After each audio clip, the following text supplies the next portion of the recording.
हाँ जी, तो यार 2019 में जब कनाडा के अंदर पहली बार मैंने अपना टैक्स फाइल किया था तो मेरे को रिफंड आया था टोटल $43 का, जबकि मैं थोड़े से ज़्यादा अमाउंट के लिए एलिजिबल था। और साथ के साथ एक दो बेनिफिट्स भी थे जिनका मैं फ़ायदा नहीं उठा पाया था, जस्ट बिकॉज जिनसे मैंने अपना टैक्स फाइल कराया था वो थोड़े से कम एक्सपीरियंस थे और मेरे को भी काफ़ी सारी चीज़ों के बारे में नहीं पता था। तो अगर आप कनाडा के अंदर एक इंटरनेशनल स्टूडेंट हो या फिर एक नए इमिग्रेंट हो तो ये वीडियो आप लोगों के लिए बहुत ज़्यादा यूजफुल होने वाली है, क्योंकि आज की इस वीडियो में हम बात करेंगे कुछ बढ़िया बेनिफिट्स के बारे में जिनको आप अवेल कर सकते हो और अपने टैक्स रिफंड को इंक्रीज कर सकते हो। So without wasting any more time उन सारे बेनिफिट्स के बारे में बात करते हैं। Let's get started with this video. फिर सबसे पहली और सबसे जरूरी चीज यही है कि अगर आप 31 दिसंबर 2023 या फिर उससे पहले कनाडा आए थे, चाहे एज अ पीआर आए थे या फिर वर्क परमिट लेके आए या फिर as an international student Canada आए थे, तो आपको अपना टैक्स फाइल जरूर करना है। अब काफी सारे लोगों को एक कंफ्यूजन ये होती है कि मैं 31 दिसंबर से पहले कनाडा आया था लेकिन मेरे को कोई जॉब नहीं मिली थी, मेरी कोई भी इनकम नहीं थी, तो क्या मेरे को टैक्स फाइल करना है या नहीं करना है? तो डेफिनेटली आपको अपना टैक्स फाइल करना है, क्योंकि काफी सारे ऐसे बेनिफिट्स होते हैं जिनके लिए आप एलिजिबल डेफिनेटली होगे और आपको काफी ज्यादा रिफंड मिलेगा। तो जरूर अपना टैक्स फाइल करना है 2024 में। टैक्सेस की जो फाइलिंग है वो ऑलरेडी स्टार्ट हो चुकी है 19 फरवरी 2024 से, और जो लास्ट डेट है वो है 30 अप्रैल 2024। तो उसके बाद अगर आप अपना टैक्स फाइल करोगे तो आपको काफी ज्यादा प्रॉब्लम्स आ सकती है, मतलब आपका जो रिफंड है वो काफी लेट आएगा। और साथ के साथ एक और चीज़ ये बताना चाहता हूँ कि जो यहाँ कनाडा के अंदर जो टैक्सेस से रिलेटेड ऑर्गेनाइजेशन है, जो ये सारी चीज़ें देखती है कनाडा के अंदर, जो गवर्नमेंट की ऑर्गेनाइजेशन है वो है कनाडा रेवेन्यू एजेंसी। तो उनके साथ अपनी प्रोफाइल फटाफट से रजिस्टर करा लो, अपना अकाउंट बनवा लो उनके साथ, ताकि आपका जो रिफंड है वो जल्दी आ जाए। जितना आप टाइम लगाओगे अपना अकाउंट बनाने में उतना ज़्यादा आपको टाइम लगेगा रिफंड लेने में। तो ये सारी चीज़ें हैं और बाकी बेनिफिट्स के बारे में उधर पीछे जाके बात करते हैं, क्योंकि मौसम बहुत ही बढ़िया हो रखा है। पार्क तो आपको पता ही है बहुत ज़्यादा सुंदर है, सॉरी पार्क नहीं पार्क। तो बेसिकली यार अगर आपने 2023 में कोई जॉब की थी, इनकम थी, तो डेफिनेटली आपको अपना टैक्स फाइल करना ही है, रिफंड आएगा। लेकिन अगर आपने जॉब नहीं की थी तो अलग अलग तरीके के बेनिफिट्स होते हैं, जैसे कि GST HST credits, Ontario Trillium benefit और साथ के साथ क्लाइमेट एक्शन इंसेंटिव। तो इस तरीके से बेनिफिट्स होते हैं जिनको आप अवेल करोगे तो चाहे इनकम नहीं थी फिर भी कुछ ना कुछ आपको रिफंड जरूर मिलेगा। तो आगे निकलते हैं। अब इसके अलावा अगर आप कनाडा के अंदर एक इंटरनेशनल स्टूडेंट हो, आपने अपने कॉलेज की या फिर यूनिवर्सिटी की जो भी फीस पे की है, तो उसका 15% आपको रिफंड मिलेगा ही मिलेगा। तो लेट अस से कि आपने अभी तक अपने कॉलेज या यूनिवर्सिटी की फीस पे की है $40,000, तो उसका 15% बनता है $6,000, तो आपको $6,000 का रिफंड आएगा ही आएगा। तो एक बहुत बढ़िया चीज़ है। तो इसके लिए आपको अपने कॉलेज के पोर्टल से या फिर अपने कॉलेज में जाके बात करनी होगी।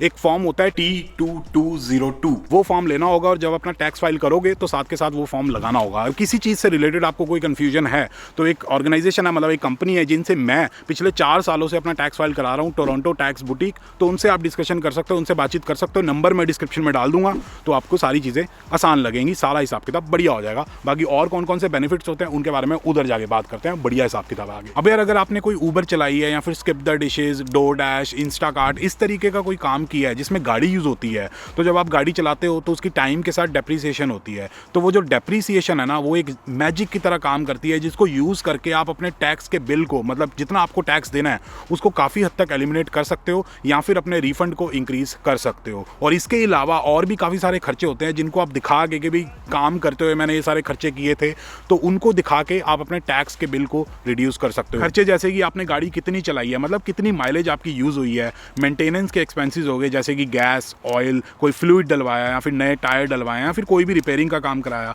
कार वॉशेस, आपकी गाड़ी की इंश्योरेंस होगी, कोई आपने टोल टैक्स दिया या फिर पार्किंग की कॉस्ट है, कोई आपके फ़ोन के खर्चे हो गए, ऊबर की जो बुकिंग फीस होती है वो हो गए, फ्री बीज दी आपने कोई राइडर को, कोई पानी खरीदा था या फिर कोई पीने का सौदा खरीदा था जो आपकी गाड़ी में आके बैठते हैं, आपने कोई गाड़ी के अंदर कोई एक्सेसरीज खरीदी थी जैसे कि सेल फोन माउंट हो गया या फिर आपका ये डैश कैम्स वगैरह हो गए, साथ के साथ कोई इंटरेस्ट पे कर रहे हो अपनी गाड़ी के ऊपर। तो ऐसे बहुत सारे खर्चे होते हैं जिनको आप शो करके अपना टैक्स का बिल रिड्यूस कर सकते हो। तो इस चीज़ में आपको अवेयर रहना है और अपने जिनसे भी टैक्स फाइल करा रहे हो, चाहे अपना कोई आपका बंदा है या फिर जिनसे मैं कराता हूँ टोरंटो टैक्स बुटीक, उनसे करा रहे हो, तो आप अपना टैक्स का बिल काफ़ी हद तक रिड्यूस कर सकते हो इस तरीके से अपने एक्सपेंसेस को शो करें। और साथ के साथ एक और बढ़िया चीज़ ये है कि जो भी आपका अकाउंटेंट है या फिर बुक कीपिंग के लिए जो भी आप फीस पे करते हो, लाइक $100, $200, $500, उसको भी एक्सपेंसेस में शो करके अपने टैक्स का बिल रिड्यूस कर सकते हो। बाकी आगे निकलते हैं। इसके अलावा भी अगर आप वर्क फ्रॉम होम करते हो, कोई जॉब करते हो लेकिन घर से काम करते हो, ऑफिस नहीं जाते, या फिर उसके भी अलावा अगर आप कोई खुद का काम करते हो लेकिन घर से करते हो, फॉर एग्जाम्पल मैं यूट्यूब वीडियोज़ वगैरह बनाता हूँ अपने घर पे,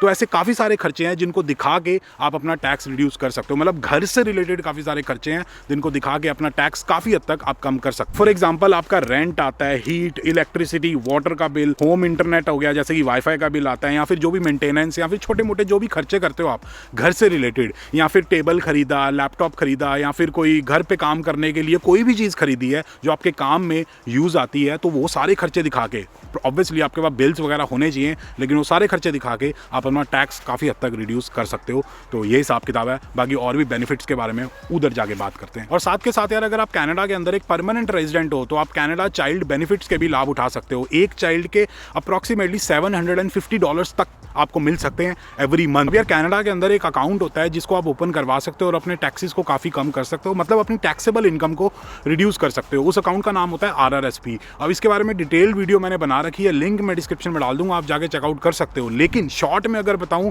तो बेसिकली यार, लेट अस से कि आपकी एनुअल सैलरी है $100,000 और आपका जो टैक्स रेट है वो है 30%, तो उस केस में $30,000 आप टैक्सेस दोगे और $70,000 आपकी टेक होम सैलरी होगी। लेकिन लेट अस से कि आप $10,000 अपने RRSP अकाउंट में डाल देते हो, तो उस केस में आपकी जो टैक्सेबल इनकम बनेगी वो बनेगी $90,000, तो 30% के हिसाब से लगा लो $27,000 आपका टैक्स होगा और रिमेनिंग अमाउंट आपकी टेक होम सैलरी होगी। तो इस हिसाब से 30,000 से आप 27,000 पे आगे, मतलब 3,000 का आपने टैक्स बचा लिया। तो इस तरीके से RRSP को यूज करके आप अपना टैक्स सेव कर सकते हो। और किस बैंक के अंदर मैंने अपना RRSP अकाउंट खुलवा रखा है उसका लिंक भी मैं डिस्क्रिप्शन में डाल दूंगा, रेफरल लिंक।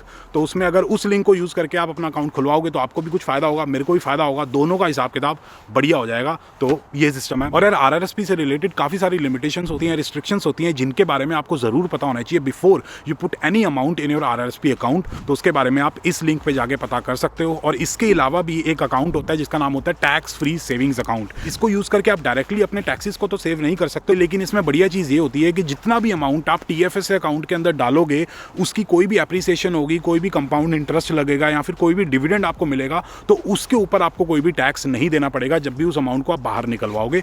तो ये हिसाब किताब होता है। इसके अलावा यार एक और बहुत ही जरूरी चीज टैक्सेस से रिलेटेड मैं आप लोगों को ये बताना चाहता हूं कि अगर आप कनाडा के अंदर ऑलरेडी 2-3 सालों से हो या फिर जितने भी टाइम से हो और पहले भी आपने कनाडा के अंदर अपना टैक्स फाइल किया है, लेकिन आपको ये लगता है कि आपको सफिशिएंट रिफंड नहीं मिला था या फिर जितने रिफंड के लिए आप एलिजिबल थे उतना आपको नहीं मिला था, तो आप सारी चीजें दोबारा से इवैल्यूएट करा सकते हो और जो आपका हक बनता है वो वापस ले सकते हो कैनेडियन गवर्नमेंट से या फिर CRA से। तो ये कैसे कराना है, क्या डॉक्यूमेंट्स वगैरह लगते हैं, क्या प्रोसेस होता है, उसके लिए आप टोरंटो टैक्स बुटीक को कॉन्टैक्ट कर सकते हो। वो डेफिनेटली आपको अच्छे तरीके से हेल्प कर देंगे, क्योंकि जो 2019 में मेरे को रिफंड मिला था $43 का, वो काफ़ी ज़्यादा कम था। तो मैंने 2020 में टोरंटो टैक्स बुटीक से दोबारा से अपना इवैल्यूएट कराया था सारा हिसाब किताब, तो मेरे को थोड़ा सा एक्स्ट्रा रिफंड मिला था। तो ये हिसाब किताब होता है। तो डेफिनेटली दोबारा से इवैल्यूएट आप करा सकते हो अगर आपको लगता है कि सफिशिएंट नहीं था। अब TFSA और RRSP के अलावा एक और अकाउंट होता है जिसको यूज करके हम अपनी टैक्सेबल इनकम को रिड्यूस कर सकते हैं। उसको हम कहते हैं FHSA, मतलब फर्स्ट होम सेविंग्स अकाउंट। इसको कैनेडियन गवर्नमेंट ने अभी रिसेंटली ही लॉन्च किया था। तो बेसिकली एक कॉम्बिनेशन होता है TFSA और RRSP का, मतलब दोनों अकाउंट्स के बेनिफिट्स आपको FHSA के अंदर मिल जाएंगे। इसके ऊपर मैंने प्रॉपर एक वीडियो बनाई थी प्रॉपर डिटेल में, लेकिन शॉर्ट में अगर आपको बताऊं तो मान लेते हैं कि आपकी एनुअल सैलरी है $100,000, तो अगर $8,000 आप अपने FHSA अकाउंट में डाल देते हो तो आपकी टैक्सेबल इनकम हो जाएगी $92,000, और $10,000 आप अपने RRSP में डाल देते हो तो आपकी टैक्सेबल इनकम रह जाएगी $82,000। 82,000 पे आपका टैक्स लगेगा, तो काफी ज्यादा आपका टैक्स सेव हो जाएगा। बाकी अगर आप ये जानना चाहते हो कि कनाडा आने से पहले कौन कौन सी चीजें आपको डेफिनेटली सीखनी चाहिए, तो आप ये लेफ्ट वाली वीडियो चेकआउट करो, और RRSP, FHSA, TFSA को डिटेल में जानना चाहते हो तो ये राइट वाली वीडियो चेकआउट कर सकते हो। और ये वीडियो अगर आपको पसंद आई तो please like, share and subscribe, and as always stay healthy and keep hustling. और टैक्स फाइल कराना है तो टोरंटो टैक्स बुटीक से करा सकते हो, जिनसे मैं पिछले 4 सालों से करा रहा हूं।